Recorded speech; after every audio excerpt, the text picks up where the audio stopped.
to Thank You Fans. Sometimes it may be good, sometimes it may be shit. Presented by Bleacherheads. We're here to break down sports the way fans actually live it. Oh no! We suck again!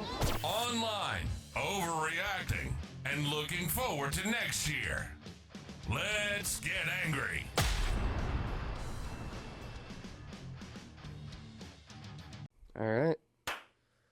All right, everybody. Welcome to the Thank You Fans podcast. I'm here. My name's Luke, Zach, and we're going to talk about some sports. So first things first, we got to get it off the bat. Last night, Edmonton. Thank You Fans. They lost again to the Florida Panthers, lost on their home ice. Kind of a brutal showing. I don't know if you saw the final score. I think it was 5-1. I saw the one guy, I can't remember his name, scored 4 goals. Yeah, 4 goals. Yeah.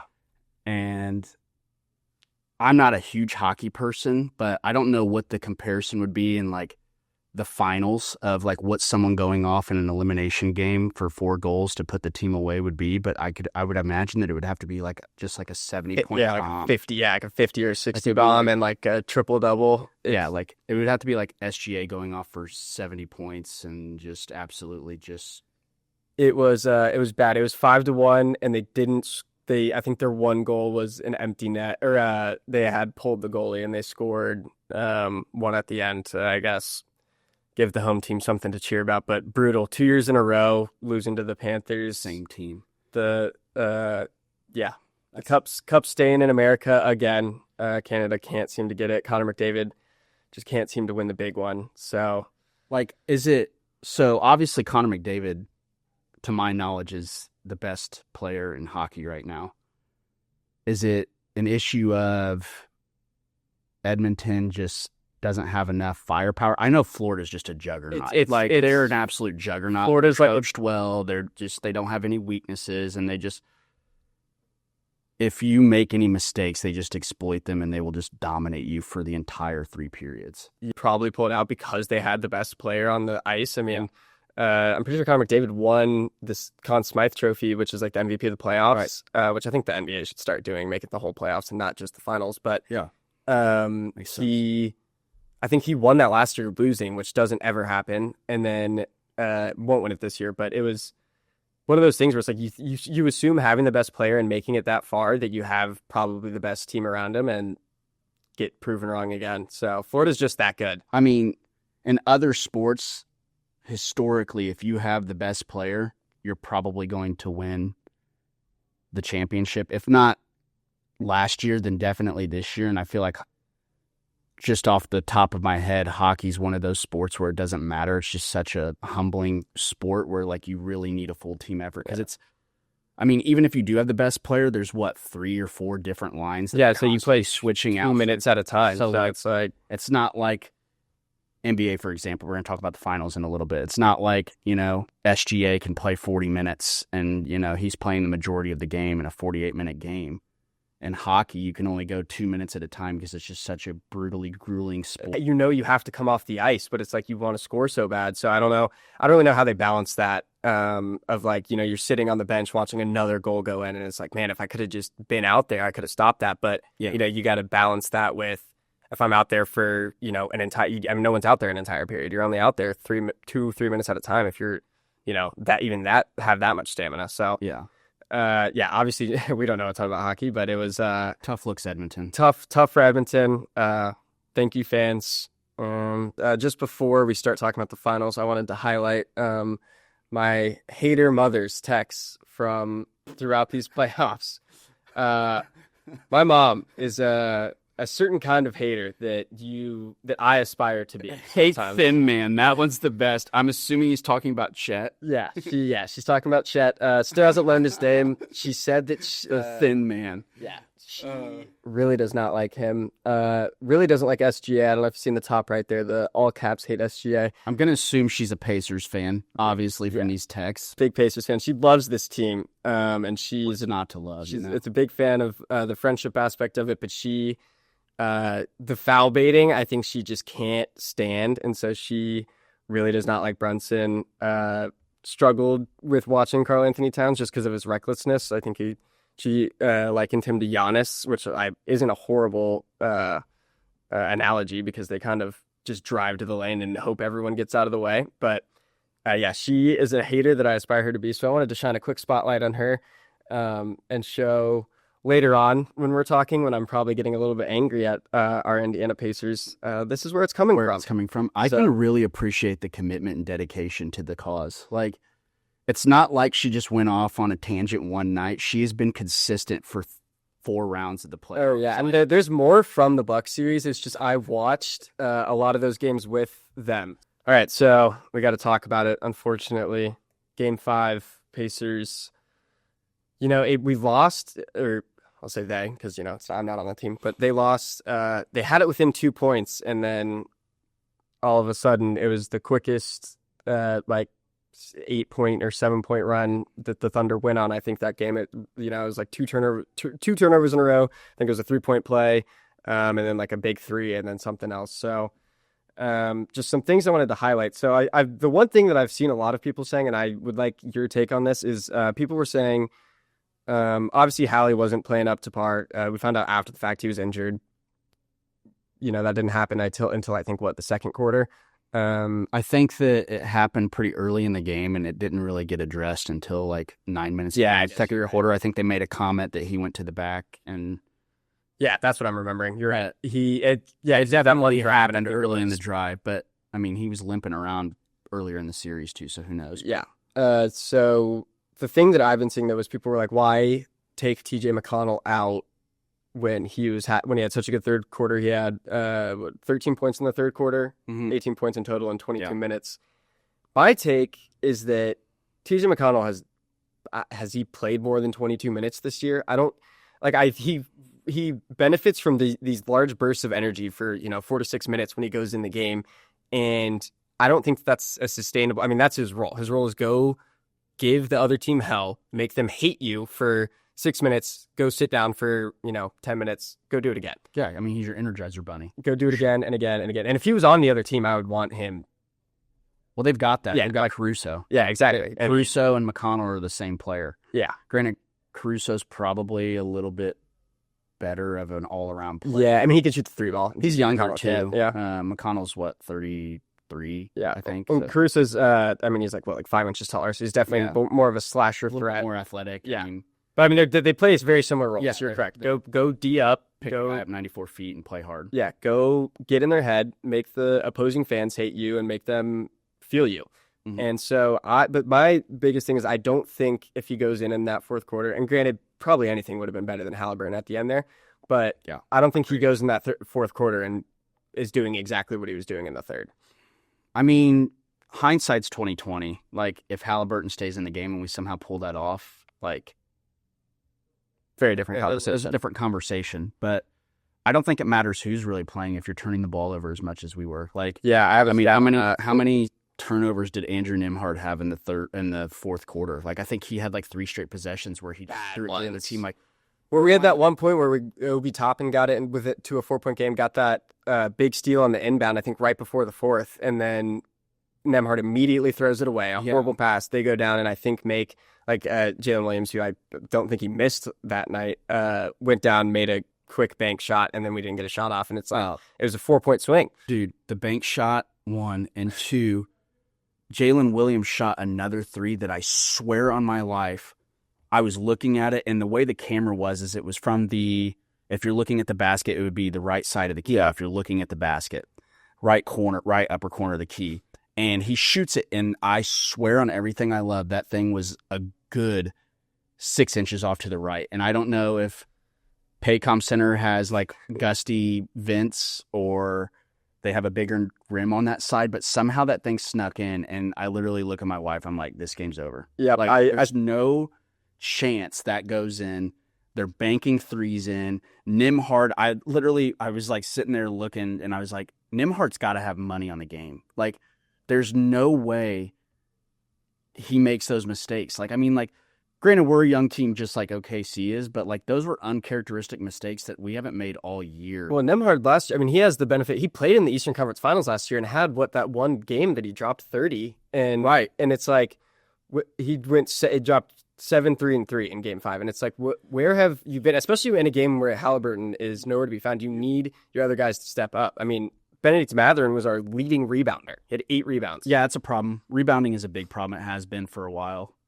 Love Miles Turner. Love everything he's ever done for the Pacers and his commitment to the team and things like that. But we really need somebody to rebound. And losing Isaiah Jackson early in the year, who was a big catalyst for us in the playoffs last year against the Knicks and those series, like getting those rebounds, like there's just a perfect storm of things. And credit to OKC too. I mean, OKC's just a juggernaut on defense. It's. I mean, like I want to rip my hair. I like to watch a lot of off-ball stuff, especially against this team because it's so fascinating to watch, like a truly great defensive disciplined team. And I've talked about it with anyone that's willing to listen about the foul calls because I think the annoying part is that OKC gets away with a lot more than other teams do, but that doesn't take away from the fact that they're tipping balls here and there. Even on possessions that don't result in turnovers, it's like they're in your face and they don't make mistakes. So it's like one of the reasons Hallie couldn't do anything. Anytime he drove, he was on his heels immediately. Yeah. I mean, and he had nothing. I think that injury definitely played a factor for sure. But I like, it's not like everybody shouldn't be shocked that this is happening. Like, if you remember back to the Denver OKC series, and correct me if I'm wrong, I don't know the correct stat, but I want to say Jokic was averaging like 5+ turnovers. I think you're right. At least he takes care of losses. And like, I know the discourse on Hallie right now is negative just because obviously like it's fresh and like the freshest thing we have in our mind is that he just laid an absolute stinker. But like, this is stuff that OKC has been doing for the entire playoffs. Like, Halliburton historically takes care of the basketball. Like, he's got that crazy stat of like, he's got a couple triple doubles with no turnovers or something, and that's like the only other person that's ever done that is like Magic Johnson and Oscar Robertson. With some like greats, guys that are literally revered as the greatest players of in the NBA history. Like, and they're making Halliburton look like a turnover machine. Like, yes, and it's partly Halliburton, but it's a lot of credit to OKC too. And like, I think OKC is getting fairly talked about for sure. Like, I think the media is definitely gassing them up a lot more than what they are. I think the Pacers could beat them. I don't necessarily feel great about the series, but I don't think that the Pacers are that unevenly matched with the Thunder. I think that this is a lot better series than people thought it was going to be.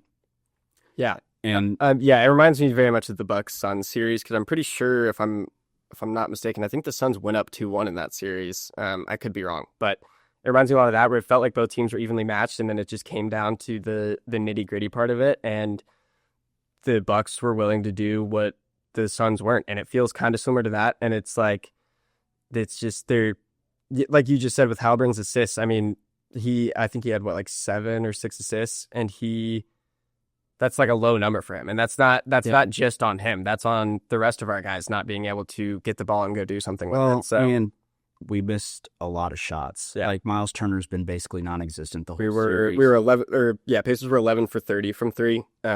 Miles Turner 13 points, 6 rebounds. I think 1 for 2 from 3. Only player that's showed up consistently is Pascal. Yeah, I mean, 28 points. He's the only one that's done anything. Neesmith had a sneaky 14 points. And he looked, I thought, pretty good. He had some energy there at the end. I don't know if you remember obviously everywhere. It was the Euro step heard around the world, as people are calling it. Tony Bradley in transition, taking. I think I felt his footsteps from Indianapolis, all the way from OKC. You know who he reminds me of? Is a less athletic JaVale McGee. Yeah, like if Shaqtin' a Fool was still a thing, Tony Bradley would be all over that thing because he looks like a baby gazelle running up and down the floor. He's so big, but he's just so uncoordinated. Like. Granted, I don't think that was a foul on the one with Hartenstein. Like, Hartenstein should get an Oscar and sold that, but like tall and flopping. But like he just like fell into him. It's like you see the guy coming. Obi Toppin is the best dunker in my opinion in the league. Like, the dude can jump over the backboard. Yeah. You don't need to run into anybody there, and I don't even think he meant to. I think he just could not stop and kind of just stumbled into him. It's like It reminds me a lot of JaVale McGee because JaVale McGee was good for like every NBA on TNT, like Shacked in a Fool. JaVale McGee was good for one low light a night, and it was great TV. Yeah. And I think you can compile a low light of Tony Bradley just from this playoff series. And he didn't even play in his first playoff game till what, like game 4 of the Knicks series? Yeah, I think so. Yeah, And it was when Thomas Bryant got hurt and he stepped up. anytime he gets the ball, I'm like, oh God, like please It's pass it. I can't believe, like, he got the ball in transition. It was like one of those things where it's like the ball gets thrown down and you're like, oh, who's there to catch it? And it's Tony Bradley. And I forget it was on him. I think it might have been Hartenstein or something. And he tried to do the Euro step. And me and my friends, like, were like almost fell to the floor laughing. It was like, It's painful. we have Tony Bradley doing Euro steps in the NBA Finals. And it just goes to show how bad the center depth is for the Pacers, losing Wiseman and Jackson, but it was one of the funniest lowlights I've seen. And I mean, he got fouled, and I think he made both free throws for him. Oh, he's a good free throw shooter for his size. It was like it's just like, oh my God, what it's is a he doing? heart attack every time he touches the ball. Yeah. And when he does touch the ball, like 90% of the time he's fumbling it to the other team. So Yeah. So talked about the Pacers a little bit. Obviously, not a good performance for them, but you got to give it up to the Thunder a little bit. I mean, Jalen Williams with 40 bomb. One person I wanted to shout out was I think it's Cason Wallace. It felt like any time the Pacers were starting to claw back a little bit, he would hit a big time three, and I think he went like 3 for 4. Wiggins was lights out. Yeah, Unbelievable. Wiggins, yeah, He's another a good 3-point shooter, but like he hadn't been doing that for most of these playoffs. I don't role think. players play better at home. Yeah, Um, but yeah, 14 points, 4 for 7 from 3 by Wiggins. So he has been a Pacer killer this series. He stepped up. I think it's the second game that he's really stepped up in a position like that where he's hit some big time shots, extended runs, or kind of been the spark to start him. So good for them. Lou Dort, I have not great words to say about him. I don't love the way that he plays defense, or as he plays football out there, but his defense is something to be reckoned with, and he gets away with a lot, and I don't blame him for playing like he does. So I mean, if you're not getting called for fouls, why change it? You know? exactly. Like, and like I can hate on it all I want, but I would take a Lou Dortz on the Pacers right now. 100%. I think Lou Dortz is what we really, really want Neesmith to be defensively. Like they're similar builds. They're both bigger guys. Like they're like only like 6'3", 6'4", stocky guys, but they're like Lou Dortz is built like a linebacker. Dude. He just doesn't move when you run into him. Yep. Unless TJ McConnell runs into him and you get the flop call, which is whole nother thing. But hey, man, if you can get the calls, whatever. Like, Yeah. hopefully, at this time tomorrow, we're talking Games. highly of the Pacers, and maybe we'll get some little magic going our way, some devil magic, as they say. All the other fans that we sent home packing. Yeah, we'll see. As of right now, we don't know the status of Tyrese's calf. Did you Obviously, see what Carlisle said on local radio? This was probably at this time that this is recording. This was probably about an hour and a half ago. And he was definitely doing some gamesmanship. Like they kind of asked him status, and he's like, "Well, he's a game time decision. Everything's kind of, or he's going to be evaluated closely over the next 36 hours. Blah blah blah." Somebody asked him a really good follow-up question about, "Hey, do you think with how much he's played with the Olympics and last season, the deep run, and then this year, and not really getting a break, do you think it's taken its toll?" And in typical legendary coach status, wanting to keep his cards close to his chest, Carlisle was just like, everything's on the table right now. And that kind of ended that talk. But I think there's some gamesmanship going on there. If I was a betting man and as a hopeful Pacers fan, like you want him to play, but I just don't think that he's going to. I think you have a risk of making this a lot worse than, where it's at right now. It's soul crushing, but I think the negatives outweigh the positives far too much to have him definitely, at least in Game 6, play. Yeah. One thing about Rick Carlisle is he's going to use the media to his advantage. And I thought it was, we probably don't have too much more to talk about on this game, but I think it was hilarious that he was, talking up Scott Foster and talking about how elite these referees are this series. And then Nemhard gets very obviously tripped by Dort and no call. And he absolutely loses his shit. on the ref and immediately gets a technical foul. And I think he kind of wanted one and was like, I'm not going to, which is exactly what you want from your coach. You want him to go and stand for his guys. But it was hilarious that it's like, I think he kind of felt cheated. He's like, what the hell, man? Like, I was just in the media trying to talk you guys up, and then you're going to let them get away with that? Like, are we serious? I'm really pulling for Scott Foster to come back game 6. The extender. Just because hopefully he saw what Rick Carlisle said and it's like, you know what? I'm going to play into what everybody calls me. I'm the extender. I'm going to extend this series to game 7. And if a game 7 happens, who knows? Like, it's the best 2 words in sports, game 7. Like, anything can happen then. It's you know, you just got to be the hot team that night and good things happen. So we're due for a Pacers magnet ball. Yeah, we're due for that. We haven't had that this series. I keep saying we're due for a Nimhard Turner game, and it doesn't happen. So I mean, hopefully you're due until you're not. So let's hope we're due. Scott Foster, if you're watching this, I will gladly put money on Pacers money line for you. So just give me a call. We don't need to make it a whole thing.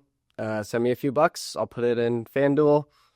And then we could talk after the game, depending on if you do your job. So just remember what Carlisle said about you. Said you're an elite referee. Probably just bought you a few more years on your contract. Just do the right something thing. To think about. Do the right thing. Do the right thing. Do the right thing, Scott. So I think that's pretty much it on the Pacers and OKC front. So that means we can move on to college. WNBA. Can we preface this whole thing just by saying Sophie Cunningham is a total gangster? She's awesome. I was like, I think James Johnson being an indie, maybe he gave her a little some words on how to be an enforcer in the WNBA. So I don't know if this is true or not. This could totally be me seeing someone just tweet this, but it was from a blue check mark, and I don't remember who it was. But someone said that Sophie Cunningham is like a 2nd-degree black belt in like jiu-jitsu or something. And the way she grabbed the back of, I don't know. She went to grab. What was the girl's Lacey? Was it JC or JC? I don't remember watching it. Sorry, I don't know her name. I'm not. Was it like Houston or something? I'll look it up. I'm not too in par with Connecticut's roster, so.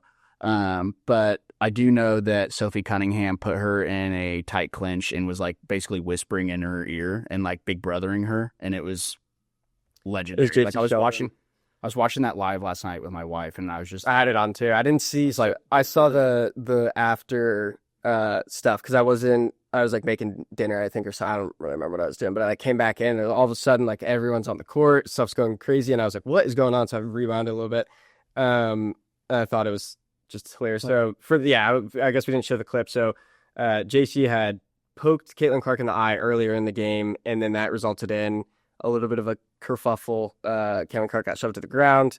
Things happened. So then JC's on a fast break. Sophie Cunningham's the only one on her, and kind of just bear hugs her and lets her know you're not going to do that to my point guard, which I absolutely love. I think the WNBA needs more of this stuff. We've been waiting for somebody to do it. Like, regardless of how you feel about Caitlin Clark, like obviously we're biased because we're from Indiana, but like regardless of how you feel about her, like I get it if you're a hater, whatever, that's cool. That's what sports needs that. But regardless how you feel, like you have to protect your meal ticket. Like I hate to say it that way, but like, well, even Kelsey Plum was even like, it's so hard to get up and like want to go play when it's like I'm getting like scratches on my face and my arms and like my back, and there's just nothing's getting called. So it's like it's an officiating issue that. It's like, I don't know if they want them to be more physical to try to get more eyes on them or what, but yeah, you need to protect your girls that are drawing the eyes. Cause I mean, right now it's Caitlin Clark. Paige just got into the league. Next year it's going to be someone else. And so, I mean, yeah, like Juju Watkins is coming eventually. Yeah. Like, it's just like the old guard, like hates on the new guard. And it's like, this is what you guys wanted. Like more eyes are on the sport. It's great basketball. Like if you're realistically, like if I have kids and I'm teaching them how to play, I'm not showing them NBA highlights. I'm showing them WNBA highlights because all these women play the right way. Like, there's no traveling.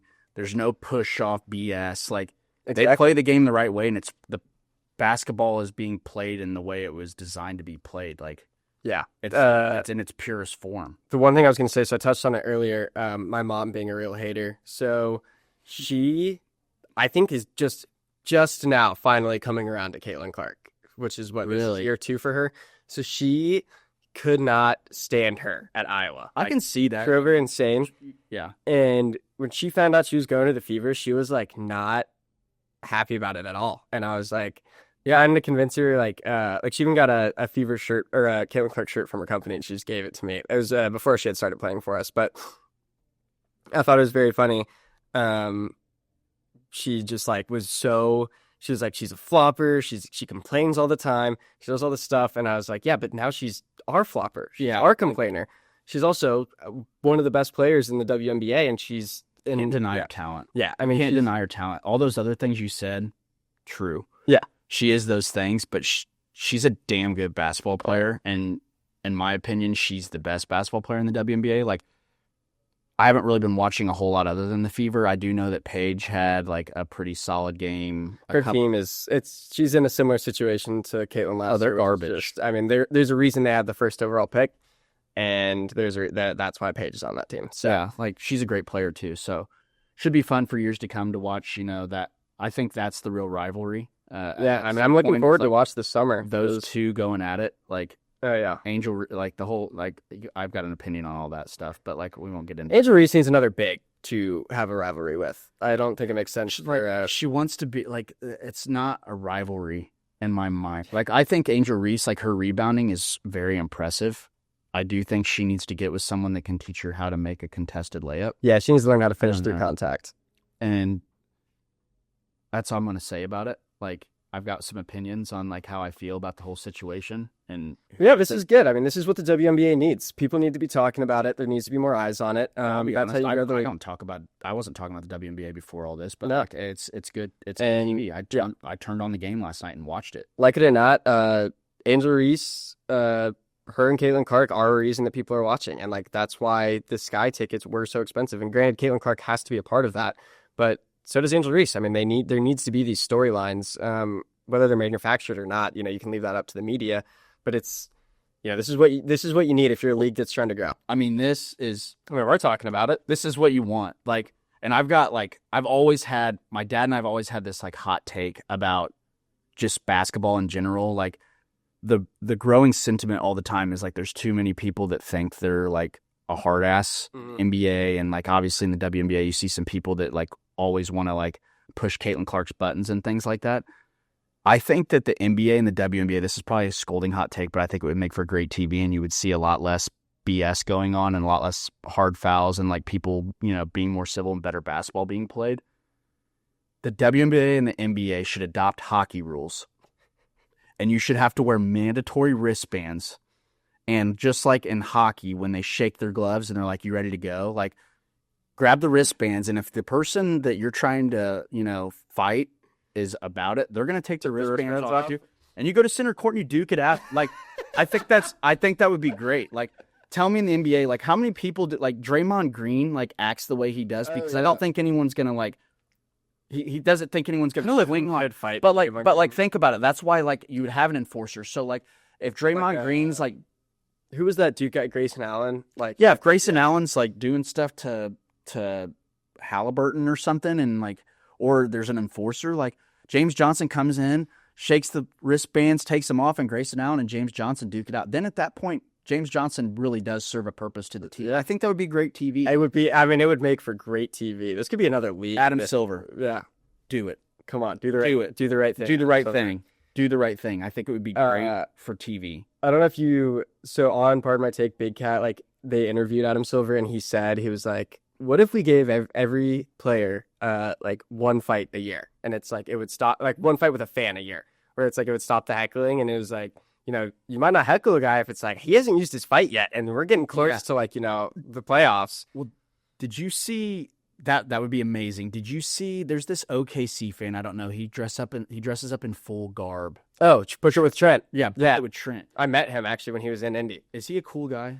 He's a troll. He's a troll. So he's like, meeting him in person, he was like great. He's probably a great guy. I was really glad the grind. I was really glad that that game he was at, they lost.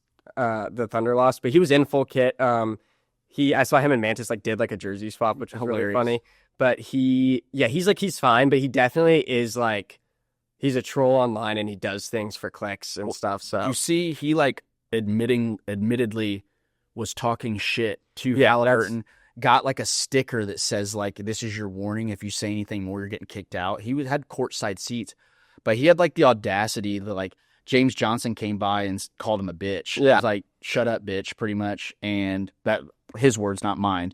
And Trent like went and turned into a keyboard warrior, which I can appreciate. That's what we all are. Yeah. Armchair QBs, keyboard warriors. That's what this show's all about. So, but he's sitting there and is like, who's James Johnson? And everyone's like, dude, he would literally hold you into a pretzel, literally without even any regard for what he did to you. Like he would fold you into a pretzel. I think So people were I like, can respect the standing on business and supporting your team and like, hey man, like if you're gonna talk shit, I think that you should have to face the consequences of that. Like if you get into a scruff, like I'm all about that. Like I think that's great. Like Adam Silver should absolutely do that. I think that would bring more eyes to the sport. I think people were rightfully calling him a loser for that one because it was like, dude, like you have the opportunity to sit courtside and you're gonna like try to talk shit with James Johnson. Like, come on, like Yeah, it's like, dude. not only is it like just an idiot, like I don't know, they're people, like these athletes are people, and it's like I think when you're sitting that close to them, you say something stupid enough, you're like,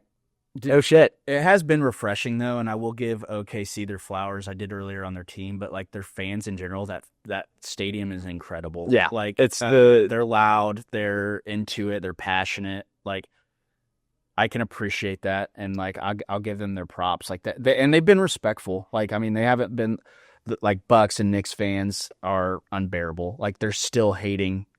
The Bucks are still hating 3 rounds later. It's like, dude, From King, don't you have like something to do? Like you already said you weren't going to watch the series, yeah. and obviously you're watching the series. Like, And one thing about that environment that I'll say, because I was talking with, and I think the finals environment has been insane in Cambridge, so I'll give our fans some credit for that, but it's not to OKC's, I would say, level, and I don't think there's probably another arena in the league that is up to that standard. And I think part of it, one of my friends said this, was a lot of fans of the Pacers, like that's their second favorite team. And granted, you're in Indiana. There's only one pro basketball team, and people are going to be fans. But a lot of these fans are diehard IU or diehard Purdue basketball fans, and so it's kind of hard to not hard, but I can understand that it's the like general feeling is a little bit different than when you're in OKC, and that's all you have is Oklahoma City Thunder and so, the Sooners. Yeah, and the Sooners, but Sooner baby. It's a little bit different here when we have, multiple teams and then Purdue's a really good basketball team right now. Yeah. And then, IU has the history behind it. How did that pain you to say? Not great. But they are. And so it's like, it makes sense that, for a lot of people that are very big basketball fans in the state of Indiana, the Pacers are probably their second favorite team. So obviously the seasons don't really overlap this late into the year and things, everyone's a diehard Pacers fan at this point. Going to experience a run like this, and for a basketball purist, for someone that really appreciates the game and things like that, like obviously being from Indiana, we're all born with a basketball in our hands. Pretty much everybody's got basketball goals in the front of their house, like all that. Like this series has been refreshing because it has been competitive, and it's been about 2 small markets, like showing what they have on the biggest stage. And I think that both teams and both fan bases have really showed up in a positive way.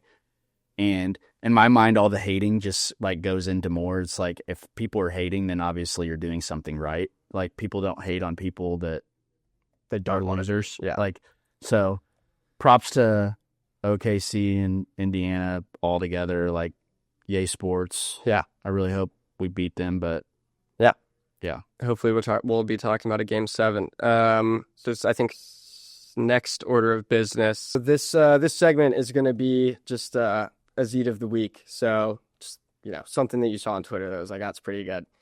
And this one is from, Dude, I just read it for the first time.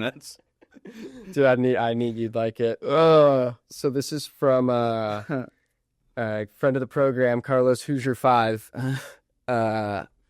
which if you don't follow Carlos Hoosier, he will ask you to apologize to Mike Woodson. So just be ready.